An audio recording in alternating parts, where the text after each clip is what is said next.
Dans ce chapitre, on va étudier ensemble la notion de référentiel ou repère galiléen. C'est une notion très importante en mécanique. Donc, je commence par un petit rappel historique, le géocentrisme. Le géocentrisme, ça veut dire que le centre de l'univers est la Terre. Cette conception a été utilisée jusqu'au XVe siècle, c'est-à-dire la révolution de M. Copernic, la révolution copernicienne. Et il s'est avéré que c'est une conception qui est fausse, d'où l'héliocentrisme. L'héliocentrisme va remplacer le géocentrisme, c'est-à-dire que le centre de l'univers, c'est le Soleil, pas la Terre. Et c'est toutes les planètes qui tournent autour du Soleil, pas l'inverse. Le Soleil ne tourne pas autour de la Terre, c'est la Terre qui tourne autour du Soleil. C'est le Soleil qui est le centre de l'univers, c'est l'héliocentrisme. Hélio, ça veut dire Soleil, centre du Soleil. Héliocentrisme, centre univers. Ça y est, troisième paragraphe.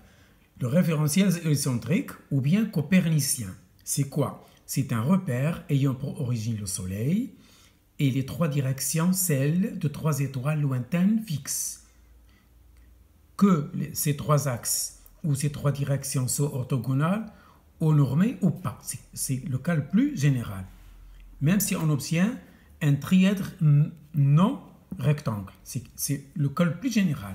Il n'est pas essentiel d'avoir des angles droits. Quatrième chose, référentiel galiléen, je le note RG. Donc, c'est ça ce qui nous intéresse dans ce chapitre. Qu'est-ce qu'un référentiel galiléen? RG, c'est tout référentiel RG en translation rectiligne uniforme.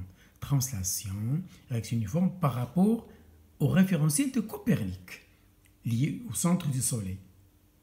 Donc, tout référentiel en translation uniforme par rapport à RC est galiléen. Voilà un petit schéma. Voici le référentiel lié au Soleil, c'est l'héliocentrique. Voici un référentiel quelconque, une fusée, un bus, un taxi, un obus, un oiseau, un avion, n'importe, qui se déplace à vitesse constante par rapport à RC. Alors, ce référentiel, lorsqu'il est en translation rectiligne uniforme par rapport à RC, il est considéré comme galiléen. Voici des exemples. Tous les référentiels liés à la Terre sont considérés comme galiléens. Vous allez me dire, mais où est la translation rectiligne uniforme? Parce que la Terre tourne autour d'elle-même et autour du Soleil. Je m'explique. La rotation de la Terre autour d'elle-même se fait en delta T 24 heures pour faire un tour, c'est-à-dire une révolution. Le mouvement de la Terre autour du Soleil se fait en un an. Delta prime égale T prime égale 365 jours. Voici un schéma qui est la situation. Voici l'héliocentrique. Voici le géocentrique. Donc la Terre tourne d'elle-même et autour du Soleil. Or, la durée de l'expérience au laboratoire ne dure pas longtemps. Elle se fait en delta T secondes, très négligeable devant delta T et très négligeable devant delta T prime. D'où, comme conséquence, selon ces deux approximations, voilà pourquoi les référentiels liés à la Terre, malgré la rotation de la Terre, sont considérés comme galiléens, car la translation rectiligne uniforme est réalisée grâce à ces deux approximations qui sont très légales. Remarque, un véhicule qui accélère est non galiléen. Mais ce même véhicule, lorsqu'il roule en mouvement rectiligne uniforme, c'est-à-dire en conservant la même vitesse, il est considéré comme galiléen. Et s'il est fixe, il ne bouge pas, bien sûr, il est galiléen. C'est une évidence. Ça veut dire, vous allez me dire, mais et alors, s'il est galiléen, ça sert à quoi?